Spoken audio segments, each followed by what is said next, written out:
قومية فالمقدر تعريفها والفلسفي العلمي ضمن تكامل أكثر ووثوقا وترابطا، إنما يعد ضرورة ذات أهمية بصياغة التحليلات المعنية برأس المال. شغلي هيفا سي أم كفنا هيفا شارادة هر چارشم أم كومبونا خوك بيجنا هباليجن هجمارا ما يجنا باشتي تبليبون باشي هر چارشم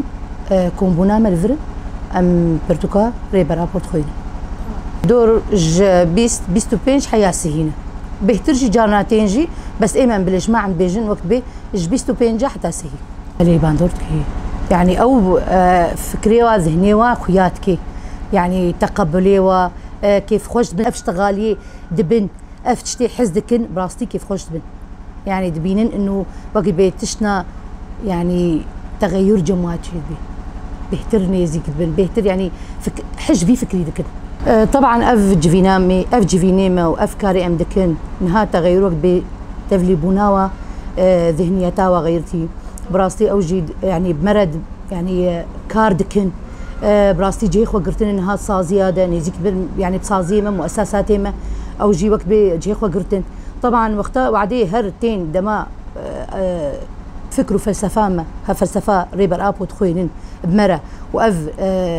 نظاماء يعني نظاماء وقت باداره ذاتيه وكحركه ما حركاجن براستي كيف خوش بن وفي ذهنتي تقبلي ذكن لانه ولو وقهارتنا كي ذنيا ويا كفن تشيبوي جبركتنا حركيجي وحمد مؤسساتي مدنج. لقد شهدت أوروبا خلال القرن الرابع الأخير حروبا تتزايد على مجموعة الحروب تكامل استمرارية نظام المدينة العالمية القضية التجارية العسكرية المدنية الوطنية. الأهمية والهدف من قراءة كتاب القائد معرفة حقوق المرأة ونشر الوعي للمرأة مشان يعني أهم شيء المرأة تعرف إيش حقوقها إيش أهدافها بالحياة ونساهم على نشر أفكار القائد. يعني أكيد يعني المرأة صارت تعرف حقوقها تعرف واجباتها. يعني قبل المرأة يعني ما في وعي يعني عرفتي ما في وعي كتير ولا في أبدا يعني بس حركة المرأة يعني خلت المرأة تعرف إيش حقوقها إنه حقها في حقوق للمرأة كتير ما كانت المرأة تعيها مثل حقها بالعمل حقه يعني حقه كحق الرجل يعني وزياده كمان عرفتي. قبل يعني المراه ما كان لها حقوق ابدا مسلوبه جميع الحقوق يعني بس انه مرة بالبيت ما تطلع من البيت شغله ضمن البيت بس ما في بس افكار القائد وقت قمنا انه ننطي افكار القائد وننشرها صار المراه تعي انه في الحق تروح على الشغل حق تطلع من البيت يعني في كثير حقوق لها يعني حقها مو يكون محصور ضمن البيت. انا يعني من النوع اللي ما كنت اطلع زياده انه انا كشخص يعني احكي مو انه باسم المراه كاسمي انا يعني كمراه انه ما كنت اطلع برات البيت ابدا يعني مثل تقولي كنت محجوزه ضمن البيت يعني ضمن دائره البيت فقط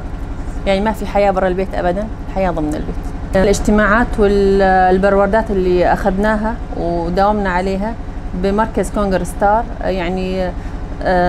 طلعنا خارج هالدائره يعني. أتمنى من جميع النساء يعني ينضموا لنا ويساهموا بهالبروردات من أجل تغيير ذهنية المرأة ومشان يتوعوا أكثر بحقوقهم وواجباتهم وحريتهم. في التاريخ فقد يحدد ملامح المستقبل القريب الواقع من المهيمنة المتعددة الأقطاب وقد تكون الاستدلال الستار على إيضاح رأس المال والنظام الرأسمالي بدلا من إيضاحه ثمة إجماعا حول احتكارات المدينة المستمرة أصلت ضد إسبانيا وهولندا وإنجلترا منذ القرن الخامس عشر حتى القرن الثامن عشر